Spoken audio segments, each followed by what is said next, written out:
bergantung sama hutangnya sampai dilunasin hutang. Wadain, dan nggak punya hutang masuk surga. Maka antum yang punya hutang berpikir sekarang bagaimana bayar hutang.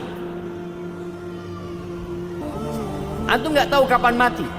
Kalau antum mati, antum juga nggak tahu apakah anak antum akan bayarin hutang antum. Maka jangan meremehkan hutang. Umar bin Khattab radhiyallahu anhu mengatakan, iyyakum wad-dain, kalian hindari hutang. Fa inna awwalahu hammun wa akhiruhu harb.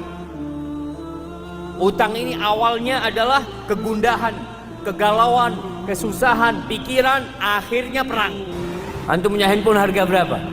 Ya 2 juta Ustaz. Anak lihat ada yang 15 juta Ustaz. 1 tahun. Utang kredit 1 tahun. Utang itu. Padahal antum tidak perlu. Maka itu dibenci dalam agama. Kenapa? Karena antum memberatkan diri antum yang sejatinya antum itu orang bebas. Kalau antum punya utang, antum jadi tawanan utang antum. Jadi tawanan. Kemanapun antum pergi, antum akan dikejar.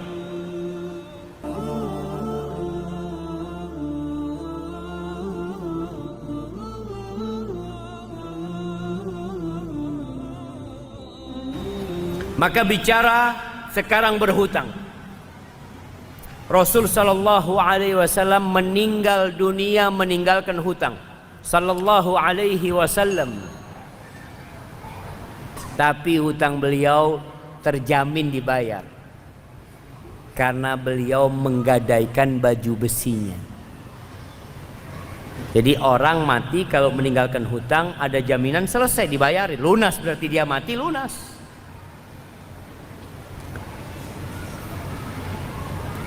Aisyah radhiyallahu taala anha meriwayatkan, anna Nabiy sallallahu alaihi wasallam kana yad'u fi shalah, Allahumma inni a'udzubika minal ma'thami wal maghram. Nabi itu mengatakan, ya Allah, aku berlindung kepadamu dari dosa dan dari hutang ya Allah.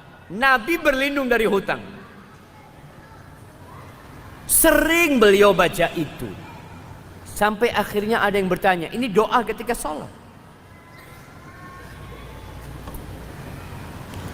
Kata yang bertanya,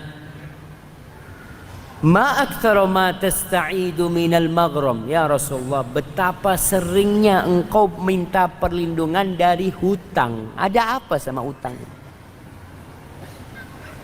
Kata Nabi alaihi salatu wasallam, innar rajul idza gharim haddatsa fakadzab wa wa'ada fa akhlaf. Ternyata utang ini mengantarkan ke dosa, jemaah. Awalnya nggak dosa, tapi dia itu jembatan menuju dosa. Orang kalau berhutang biasanya dia akan berbicara dengan manis, tapi dia dusta. Ana pinjam fulus, ana lagi butuh ini. Ibu ana lagi sakit atau apalah. Padahal dia bohong. Kenapa dia bohong? Kalau nggak bohong nggak diutangin. Terpaksa dia bohong. Atau bohongnya modelnya gini. Anak pinjam fulus. Insyaallah pekan depan anak dapat fulus. Padahal nggak ada bayangan dia pekan depan fulus yang mana yang akan datang. Pas dia ngomong supaya orang itu percaya. Dan dia berjanji ingkar janji. Berapa banyak orang yang berhutang kemudian ingkar janji. Kemudian hadis yang lainnya, Muhammad bin Jahash radhiyallahu anhu meriwayatkan, kunna julusan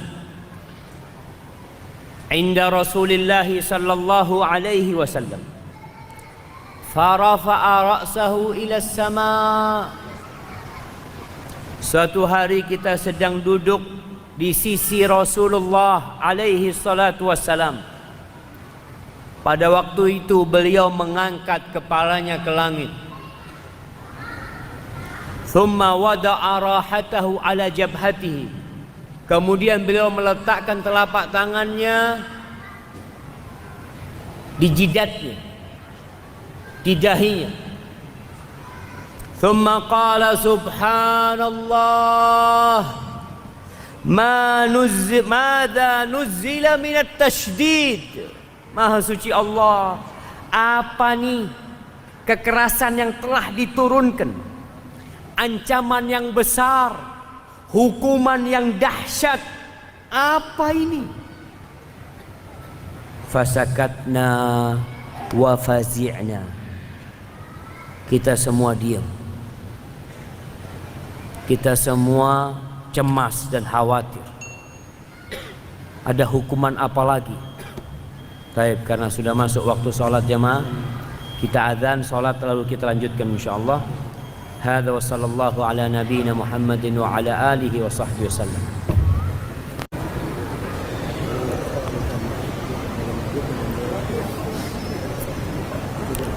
Assalamualaikum warahmatullahi wabarakatuh.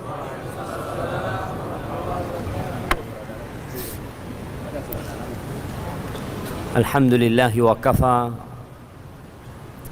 wassalatu wassalamu ala nabiyil mustafa wa ala alihi wa ashabihi wa man iqtafa, amma ba'd.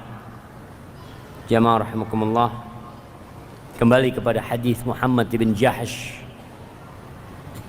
ketika dia menceritakan sebuah kejadian 1400 tahun yang lalu.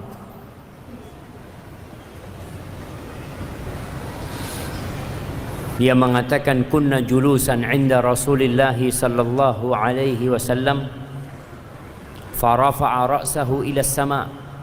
Lagi duduk bareng Nabi alaihi salatu wasallam, beliau mengangkat kepalanya menengadah ke langit. Lalu beliau meletakkan tangannya di keningnya sambil mengatakan, subhanallah mada nuzzila minat tashdid. Maha suci Allah, apa nih sebuah sanksi hukuman yang begitu beratnya. Para sahabat tatkala itu berdiam diri ketakutan. Faqal, beliau alaihi salatu wassalam tidak bercerita apa-apa. Falamma kana minal ghad sa'altuhu. Muhammad bin Jahsh keesokan harinya bertanya kepada Nabi alaihi salatu wassalam, ya Rasulullah, ma hadha tashdid alladhi nuzzil? Apa ini hukuman yang berat yang telah diturunkan? Faqal, lalu beliau bersabda, walladhi nafsi biyadihi, demi Allah yang jiwaku berada di tangannya, lau anna rajulan qutila fi sabilillah thumma uhyiya thumma qutila thumma uhyiya thumma qutila wa alaihi dain ma dakhala al jannah hatta yuqda anhu dainuhu. Andai kata ada seorang lelaki yang berjihad di jalan Allah kemudian terbunuh. Kita tahu orang yang mati syahid itu diampuni dosanya dengan awal tetesan darah dia. Mati, kemudian dihidupkan, kemudian berjuang lagi, mati lagi, kemudian dihidupkan kembali, lalu berjuang di jalan Allah, benar-benar berjihad di jalan Allah jemaah. Sampai 3 kali berjihad. Hidup mati, hidup mati, hidup mati lagi. Tapi dia menanggung hutang, maka dia tidak akan masuk surga sampai utangnya dilunasin.